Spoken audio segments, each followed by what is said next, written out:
Баяғыда бір терең, ну орман болыпты. Бұл орман түрлі аң құстардың, жан жануарлардың мекен еді. Алайда соңғы уақытта адам баласы орманның тыныштығын бұзып, табиғатты аяусыз ластай бастаған. Пластиктер, қалдықтар, кесілген ағаштар. Бұдан зәрезап болған жануарлар бір күні бәрі бас қосып не істеу керектігін ақылдаспақ болып жиналыпты. Олар табиғатты қорғап қалу үшін өзара кеңесіп, бір шешімге келуді ойлапты. Достар, орманымыз күннен күнге ластанып барады. Кеше өзім көрдім, адамдар қоқыс тастап кетіпті. Сәлем, досым.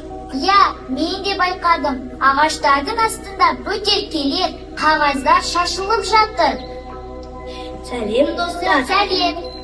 Егер осылай жалғаса берсе, бізге тұратын жер қалмайды. Сәлем, достар. Сәлем.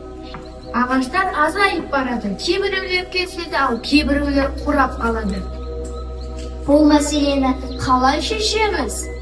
Бәлкім адамдарға орманды таза ұстау керек екенін түсіндіру керек шығар.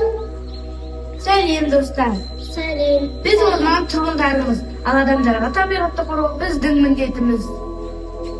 Сәлем, достар. Мен сендердің дауыстарыңды естіп келдім. Сендер дұрыс айтып тұрсыңдар. Табиғатты қорғау бәріміздің ортақ ісіміз. Келіңдер, бірге сенбілік ұйымдастырайық. Сенбілік дегеніміз не? Ол айналаны тазалау күні. Біз қоқыстарды жинап, ағаштар отырғызамыз. Орманымызды қайта жасыл әрі таза етеміз. Керемет идея. Біз дайынбыз.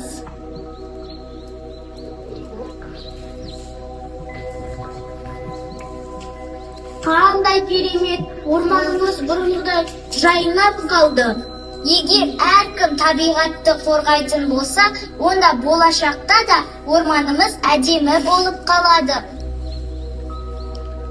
Достар, естеріңізде болсын, табиғатты қорғау әрқайсымыздың міндетіміз. Орманымызға қамқор болайық.